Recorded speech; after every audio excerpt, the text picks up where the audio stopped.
Welcome back to the Green Lectionary Podcast, a production of Creation Justice Ministries.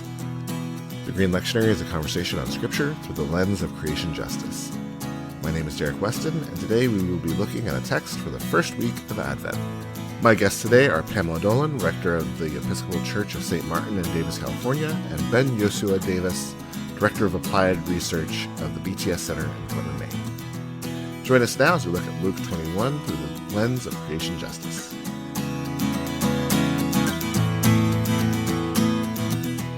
Our text for today comes from Luke chapter 21, verses 25 to 36. There will be signs in the sun, the moon, and the stars, and on the earth distress among nations, confused by the roaring of the sea and the waves. People will faint and foreboding of what is coming upon the world, for the powers of heavens will be shaken. Then they will see the Son of Man coming in a cloud with power and great glory. Now, when these things begin to take place, stand up and raise your heads, because your redemption is drawing near. Then he told them a parable. Look at the fig tree and all the trees. As soon as they sprout leaves, you can see for yourselves and know that summer is already near. So also when you see these things taking place, you know that the kingdom of God is near. Truly I tell you, this generation will not pass away until all things have taken place. Heaven and earth will pass away, but my words will not pass away. Be on guard so that your hearts are not weighed down with dissipation and drunkenness and the worries of this life, and that day catch you unexpectedly like a trap, for will come upon all who live on the face of the whole earth. Be alert at all times, praying that you may have the strength to escape all these things that will take place and to stand before the Son of Man. So, friends, where is creation in this passage? Dare I say everywhere? Is that a fair answer? It's actually the most common answer on this show. Okay. Well, glad to be right on board with that. I when I first looked at it, of course, you see the obvious things. You see heaven and earth and sun and moon and stars and the fig tree, which I'm sure we'll get into. And then I really did step back and think, okay, wait, also us, people, we are a part of creation, and the Son of Man. If we really believe, that Christ is the firstborn of all creation, then at every level it feels like it's being unveiled here. So, yeah. I love how Jesus goes to the fig tree as his example of, like, obviously, like, you should know what this is like, because it's when, like, the fig tree puts out its leaves. And I was thinking for myself, so we have a bunch of backyard chickens, and right now they're in the process of molting. And this is a sign. They all become like miserable little puffballs. And it's this moment that we need to pay attention, because it means that they're going to give us fewer eggs, because they're regrowing their feathers. We need to make sure that the ones that are the most miserable and won't go out of the coop are still getting food and water. We need to make sure to give them extra protein. Like, it's a sign. Like, as someone taking care of chickens, you pay attention when all of a sudden your chickens are all looking really, really ragged. Or I think about this moment we're in where the weather's beginning to turn on the island where I live, and the fall wave of ticks is beginning to go away, and it's a sign, thank goodness. Okay. And it's a sign that the weather is getting colder. And I was feeling kind of good about noting all these places where, like Jesus, I can pay attention to the signs of what's happening outside. And then, of course, I thought about all the ways I'm completely blind to this. Like, if Jesus talked about the fig tree and the leaves, today I'd be like, what fig tree? What leaves? What does a fig tree look like? How would I know what their leaves are supposed to look like? And I think about, like, I can't always tell when it's going to rain, or when I want to know what the temperature is, I'm more likely to check my phone than I am to go outside, right? I'm like, is it cold today? I can be right next to my front door. I'm like, I'm going to walk across the house and get my phone and see what Google tells me. And there's something about slowly engaging in the process of homesteading, like we are on the island where we live, that feels like it's putting me constantly into contact with my own ignorance and all the things that are happening around me, that like all the signs that I am Right. not aware of at all. So Jesus made me feel really proud of myself and also fairly ashamed of myself as I read this passage. And I thought, how good am I at paying attention to the signs of what's going on around me? Right. And though you are becoming aware of your own ignorance, and that is where I think so many of us aren't, we're not even there yet. That is what I thought Mm, of with that fig tree and all the trees. Jesus assumes we know how to read creation. We can look around us and it's so obvious. He didn't even have to worry about that. Well, now we're at another level of remove where that cannot even be taken for granted. We either don't see, we don't know how to interpret what we see, or we don't want to see. And so that's where I was going with that fig tree too. It's like, oh boy, I don't know that Jesus saw the time coming when we wouldn't be able to tell you what the fig tree meant. right. And I think it's really interesting in this particular moment we're in, that opening verse about there being signs in the sun, the moon, the stars, and the Mhm. earth, and the distress among the nations, confused by the roaring of the sea and the waves, and thinking about this last hurricane season and talking to a friend. And I said, well, I'm sure for folks in Florida, this has to be a pretty convincing sign that maybe our climate is changing. And they went, oh, no, we're not allowed to talk about that in Florida. The same Right. people who, their living rooms had turned into to pretty decent swimming pools a few weeks ago. Climate is off the board. And I'm aware of this is why Jesus keeps saying, don't you see what's happening? Don't you see what's happening? Mhm. Don't you see what's happening? Because we as humans are very good at not seeing what we don't want to see or what we've been culturally conditioned not to see. Right. Absolutely. I was thinking about the creation as a sign, because as you pointed out, in that first verse, we've got that there are signs. We see signs all around us, and yet it seems like they have to keep getting bigger and bigger in order for us to pay any attention. And I thought, what kind of, this is a billboard now. Like we are at a moment where creation is like a neon flashing sign, and yet are we choosing not to see? Mm, mm, I love where this conversation has gone. Because I think that's the thing that sticks out for me when I read this passage as well, is the assumption that Jesus has that his audience can read the signs of creation, Right. because they do it year in, year out.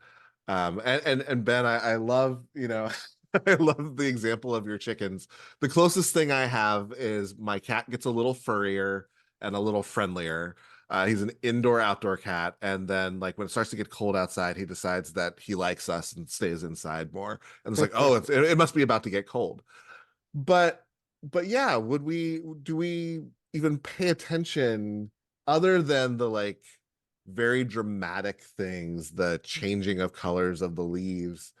Um, but we have some really dramatic things that are happening. I mean, Mhm. how many times in speaking places this past summer did I have to say this was the hottest summer on record and possibly the coldest summer any of us are going to experience for the rest of our lives? Oh, Like mm. how many times did I say that this year?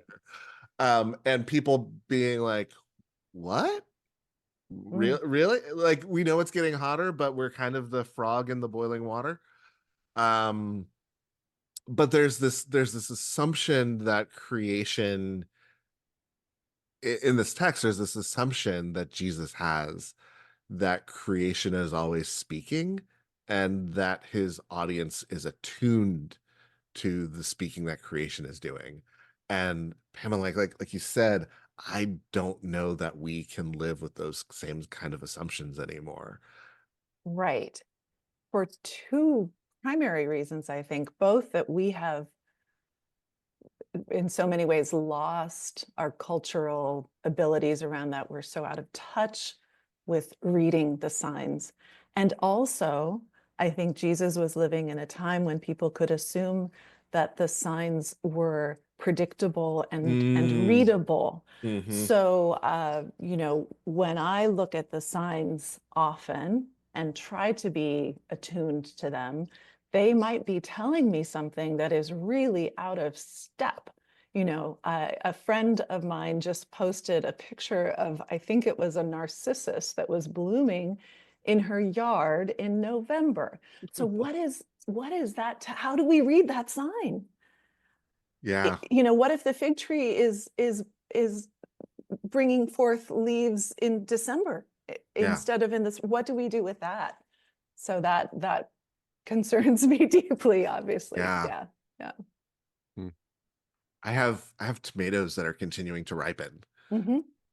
And like that's freaking me out right now. Like I've Yeah. never had tomato plants into November. Like Wow. that are like that are still like ripening. It's very strange. It's very Right. strange. Mm-hmm. What do we do with um I mean Jesus is using creation as saying that creation is going to be the sign of um these big upheavals that are going to happen in the world that are going to precede the return and the appearance of the kingdom of God. What do we do with that? Like creation as sort of a harbinger of the the overturning of the world, which is on one hand a great thing because it means the coming of the kingdom, but on the other hand means the overturning of the world. Right. Well, Ben, I know you and Derek, probably you too, have, like me, recently read Life After Doom, Mm. Brian McLaren's new book. And what I kept, having just read that, and then looking at this passage, I kept hearing his phrase, "Welcome to reality." Mm. And that is something that I think, I think Jesus is always about what is real, what is most true and most human, and so creation is playing that same role in some way here. It's gonna tell us the truth of what is happening and of what is to come, whether we want to listen or not. Mm. I'm struck as you share that. I think oftentimes there are many ways that creation is kind of our society's early warning system Mhm. about the things that Yes. are changing or the things that are going wrong. And Jesus speaks to that in this passage. And I certainly think in this moment that we're in, creation has been speaking louder and louder and louder for decades and decades and Right. decades, because as we know, the witness of Scripture is that God and the people and the land are always tied together. And when one of those relationships goes wrong, the other ones go wrong as well. And I think about how creation has been trying to tell us for decades that the way of life we're living does not work. It does not work for our planetary community. And I think God through creation has been trying to say, this does not work. What you're doing does not work. Wake up, wake up.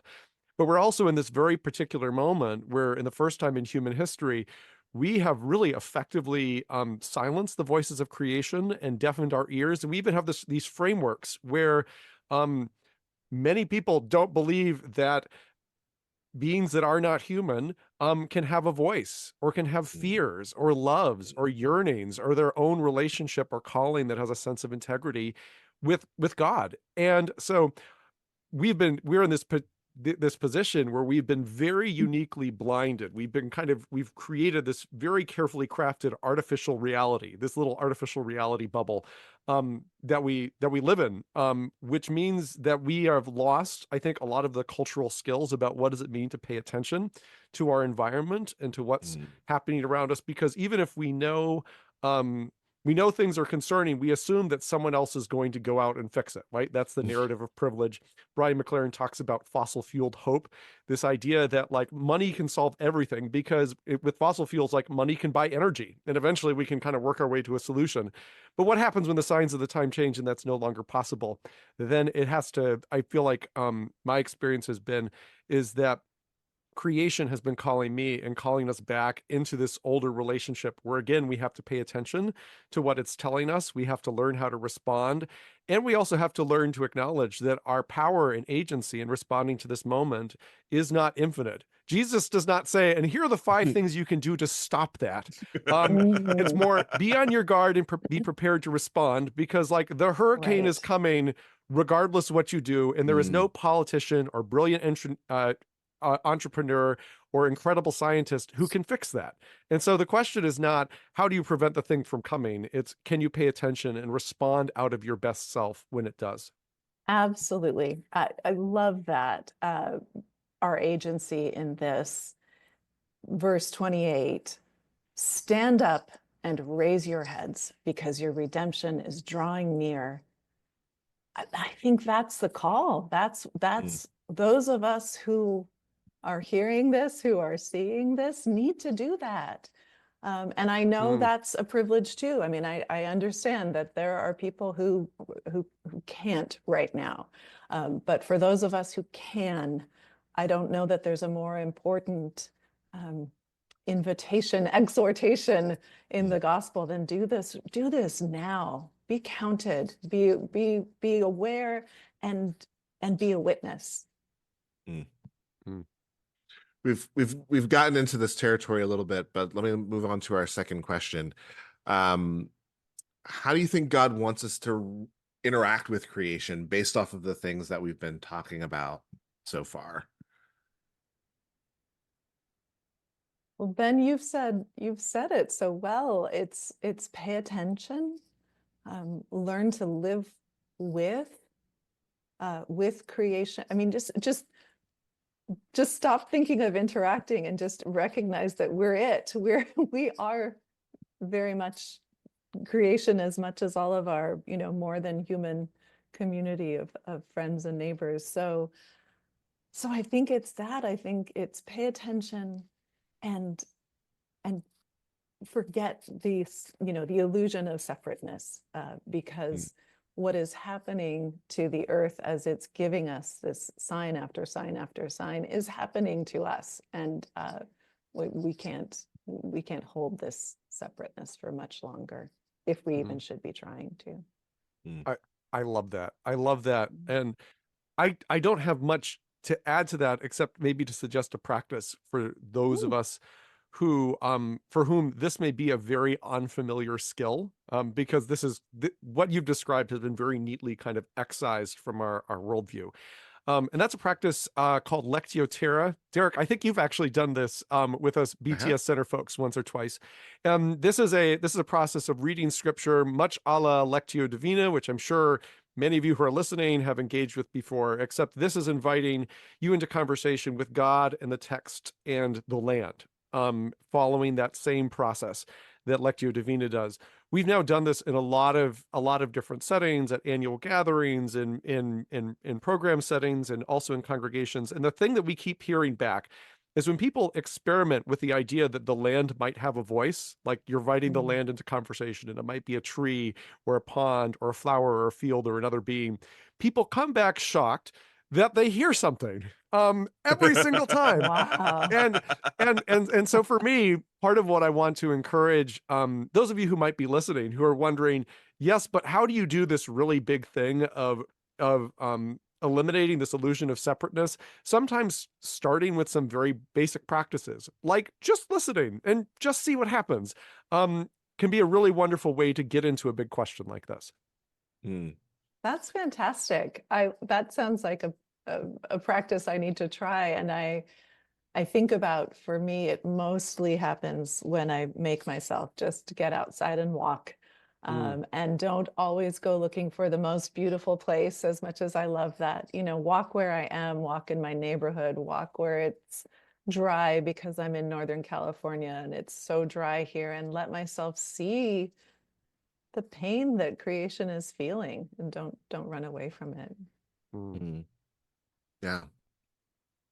I mean, I think there's a what to do here, but verse 34 also gives us a what not to do. That there is a being weighed down with dissipation and drunkenness and the worries of this life, that those things are kind of standing in between us and interpreting what creation is doing. So, we as we were preparing to get on, talking about the fact that as we're recording this, it is the day before an election. And by the time this comes out, hopefully that will be settled. But that there are even important things that are drowning us out from hearing what creation is saying. Even things that are not trivial. There are certainly trivial things. Mhm. Certainly there's plenty of trivial things that we can be distracted by and uh distracted by. But there's also important things Right. that will get in between us and interpreting what creation is saying to us and listening to what creation is saying to us and seeing what creation is saying to us. And I have been one who I have loved the Lectio Terra opportunities that I've had, and we've tried to encourage more people to do those sorts of practices. That creation is constantly speaking. That creation has always got something to say. And sometimes it's warnings, but sometimes it's welcome. Sometimes it's, hey, where have you been? Welcome back to the party. We've missed you. Mhm. And so being open to whatever it is that creation has to say, and therefore, maybe finding ways to remove those distractions that get in between us and creation is also a really important practice for us in this.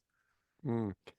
It reminds me of this saying about apple trees. What's the best time to plant an apple tree 10 years ago? What's the second best time today? Yeah. And I think about this actually when I've worked with churches and find oftentimes churches are not willing to consider change until there are like 5 people left in a sanctuary fit for 500 and they're up to debt to their eyebrows. And sometimes the sad reality is by that point, there actually is not much that you can do. Um, Mm. but when churches are able to see like what's coming down the road and begin engaging in healthy practices of discernment and shaping their own mission and identity and engaging in the community, they have enough of a runway that they can begin to transform and engage with the world as it is from a place of strength. And I often think this is the place that we're at right now. Is Jesus is saying like pay attention, because the time to learn to start training for the marathon is not the day before the marathon begins, right? And it's actually true with these habits of attention as well. We can begin practicing them now. We can begin learning to reconnect with our other creaturely kin now.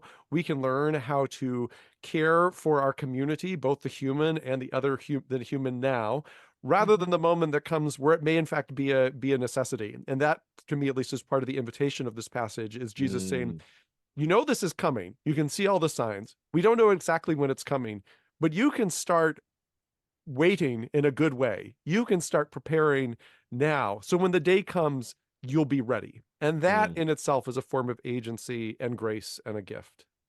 Mm-hmm. That's beautiful. And Derek, I appreciated what you said, that when we engage with creation and listen, even at this time, in this difficult moment, we won't only hear pain or sorrow or suffering. There's always so much more available to us. In other places where Jesus talks about worry, letting the day's own trouble be sufficient for the day, he often suggests, like, look at the birds, look at the flowers. We can make it sound trite or trivial, but I don't think it is. There's that Robin Wall Kimmerer quote about, even a wounded world feeding us and giving us joy. Mm. And I would think that in terms of things not to do, don't become so weighed down that we can't see that anymore either. Yeah. I think there's a caution here in the idea of that the worries of life, the worries of this life, that we can get paralyzed, right? Yes. That the worry of this life can actually take us out of action, take us out of contemplation, take us out of the useful interaction with creation that might be the thing that we need most. So, and again, we've hinted at this. You know, I present these questions kind of like linearly, but we move more circularly, and that makes a whole lot of sense. So where is there a call to action for the church in this passage, in light of all the things that we've said, and in light of all of the things that have come to the surface here? Where is there a call to action for the church in this passage? As I was reflecting on this question, I was thought about what I learned about the contemplative stance from Dr. Elaine Heath, who's the mother of the missional monastic Methodist movement. And she talks about the contemplative stance as four kind of things. You show up, you pay attention, you cooperate with God, and you release the outcome. And as I was reading this passage, I thought, wow, that sounds actually really relevant. We show up in our communities, in the places where the hurt is and the places where the strength is. And by community, I don't just mean the human. We pay attention to what's going on. We learn these habits of what does it mean to see what is happening in our community and where is God moving already. We cooperate with God. We're not the ones who make the plan. We don't set the agenda. We pay attention to the movement of the Spirit.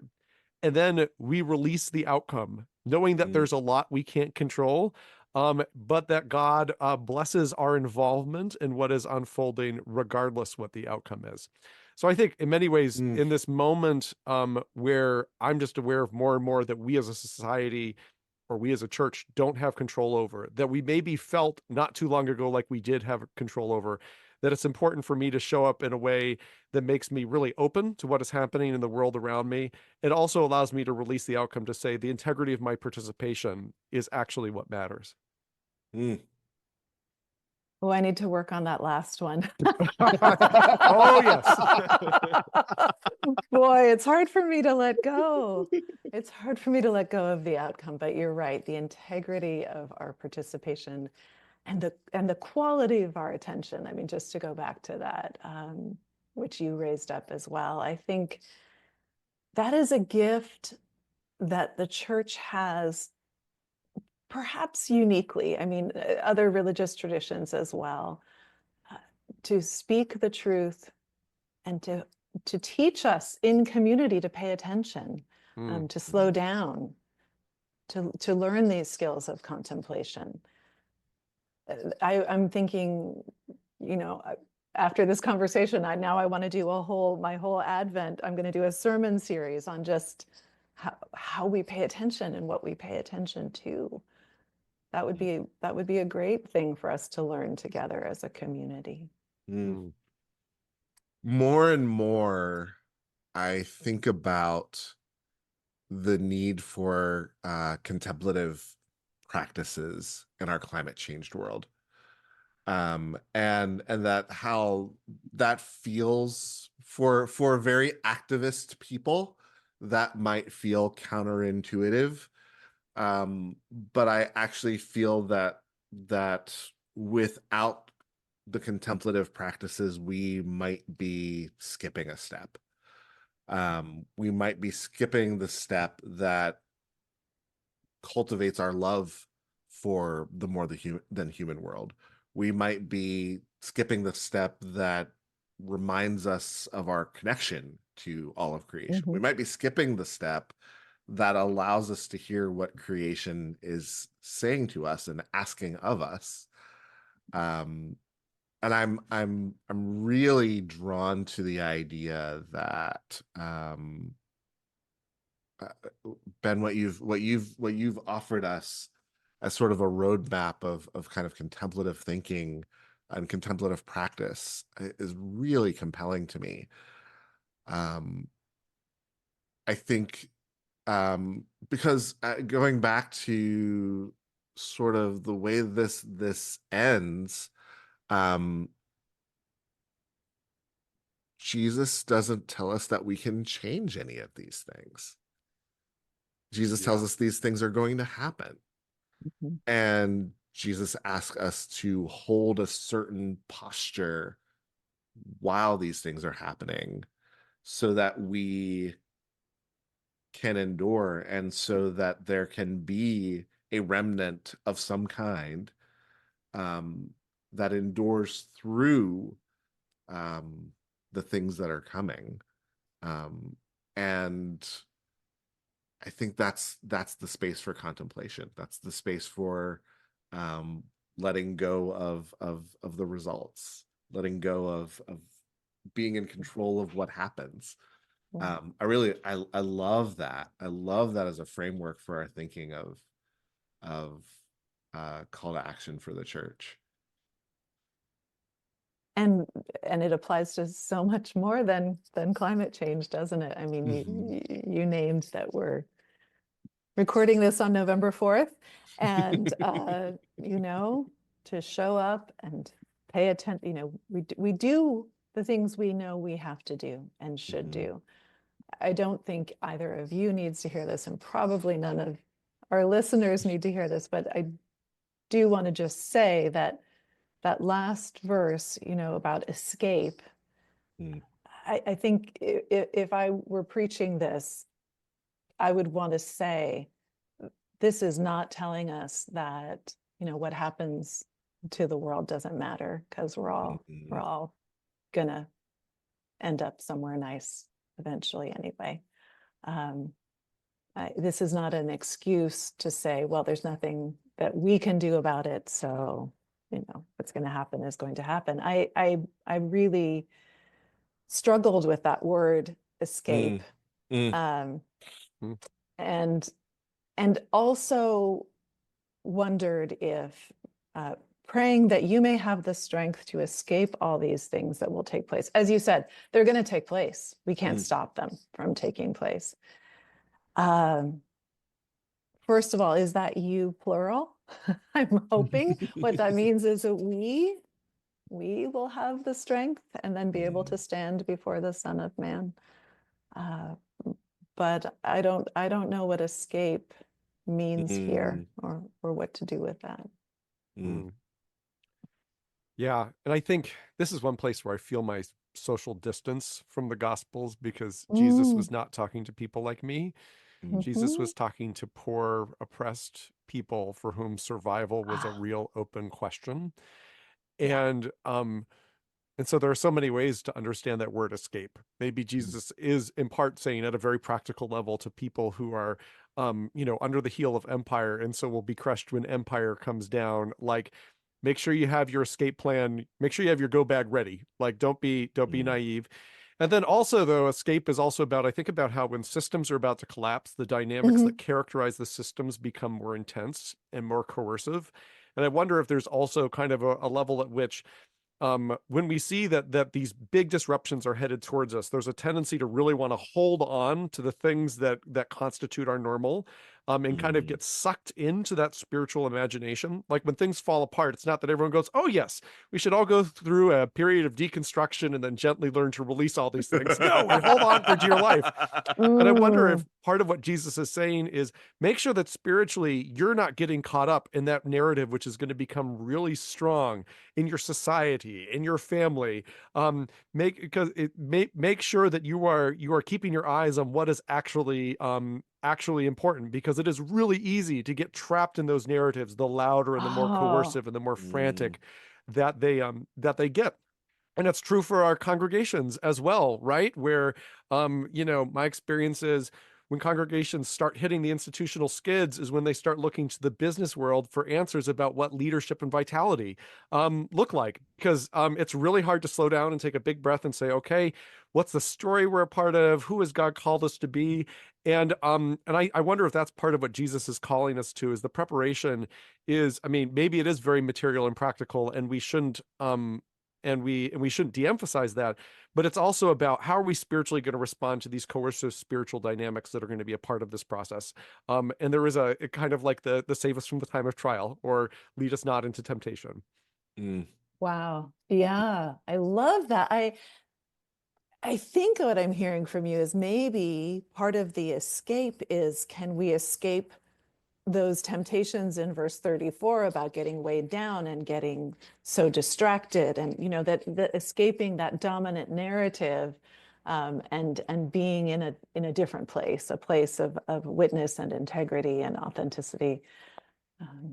That's really helpful, as well as your point that is very well taken about who was Jesus's audience. We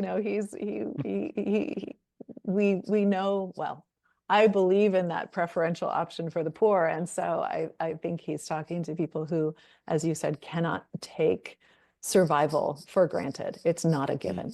Mhm. Mm. And I hear that.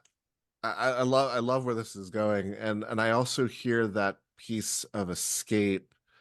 Our friend Deborah Rienstra, Oh. and thinking of Refugia, and thinking Mhm. about, is some of this also a little bit about having the strength to escape, being about having the strength to be a part of those spaces that will endure, being a part of creating those spaces that will weather the storms, being a part of those places where people will have us will have refuge, will Right. have an oasis, and I don't know. I just think it's a tricky word, because so often that word escape, I think, in the history of Christianity, has meant escape from this mortal coil, and that we will all be, sucked up into some other realm of experience, and what happens here doesn't matter. And I certainly don't think that that's the escape that Jesus is talking about. But I do think Jesus might be talking about, what does it look like for there to be spaces of spiritual oasis, Yes. in the I love that. midst of the collapses that might be happening around us. So that, And maybe those of us with this privilege that we've talked about can help create those escape paths, those little places of Mm, refuge and of resistance. Mhm. Mhm. I love that. I love that. Yeah. So, just one quick bonus question. If you were, Pamela, you might actually be preaching this on the Yeah. first Sunday, Very soon. the first Sunday of Advent. But what advice would you give? What advice would you give for preachers who might decide to tackle this on the first Sunday of Advent? Always, always, always know your congregation. I mean, I guess this doesn't count if you're a guest preacher or something, but speak to the moment and speak to the people in front of you. Ask, what is God's Spirit saying through these texts to these people in this place and in this moment?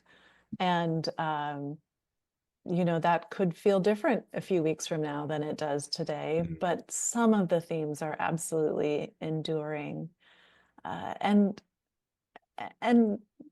don't be afraid on the first Sunday of Advent. As you get closer to Christmas, I think it gets harder and harder to continue on the apocalyptic theme. But at the beginning of Advent, I think you can lean a little into that. I think you can go a little hard and wake some people up, and then you can take your foot off the pedal if you need to later on. I am not preaching regularly in a congregation, but remember the days when I was. And I also I think in this moment, for many of us, I speak this as, a white, privileged, college educated male American, there can be a tendency in moments where there's a high degree of urgency to say, what are we supposed to do?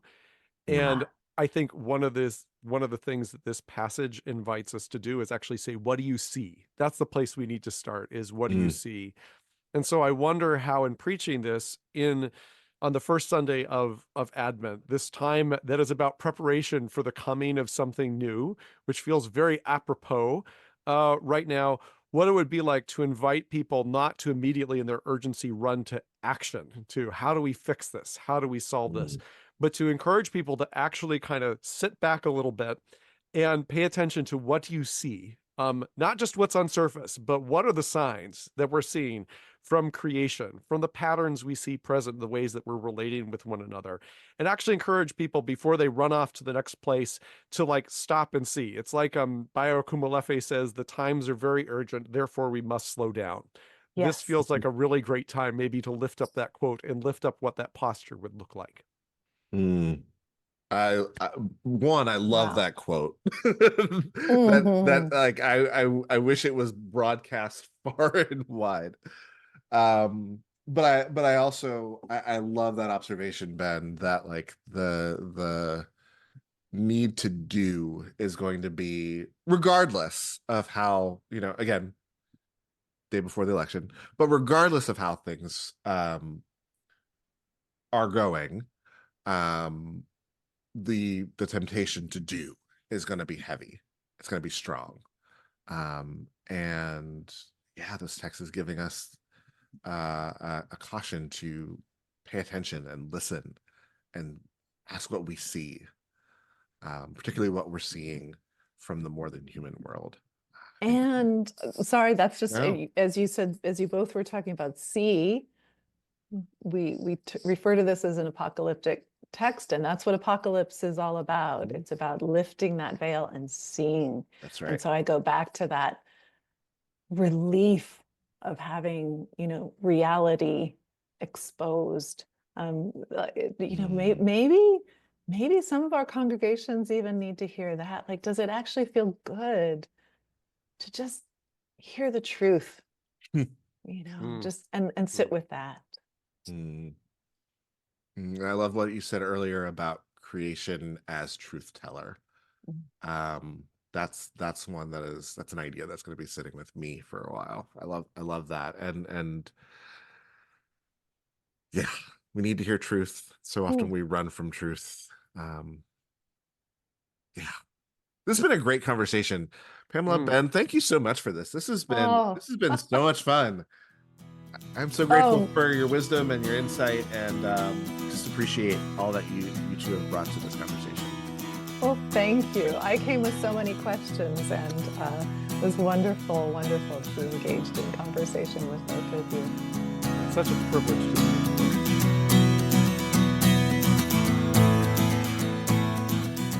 Thank you for joining the Green Lectionary Podcast. This episode was produced by Sprocket Wagner, and the music was provided by Christian McIver. Please like and subscribe wherever you get your podcasts, and help us spread the word with a good review. And leave us a comment to let us know how you've used the show and how we can make it more useful for your ministry. You can learn more about this and the other programs of Creation Justice Ministries at creationjustice.org.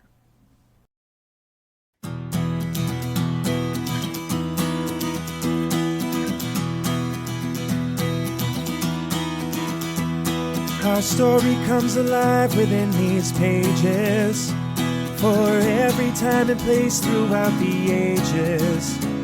God speaks and is heard, and the enduring word calls us to care for our world as we share the love that can set creation free. Restoring the earth to wholeness, peace, and harmony. Let the songs of the water, land, and sky resound, 'cause together we're all bound within these pages. There's always new life to be found.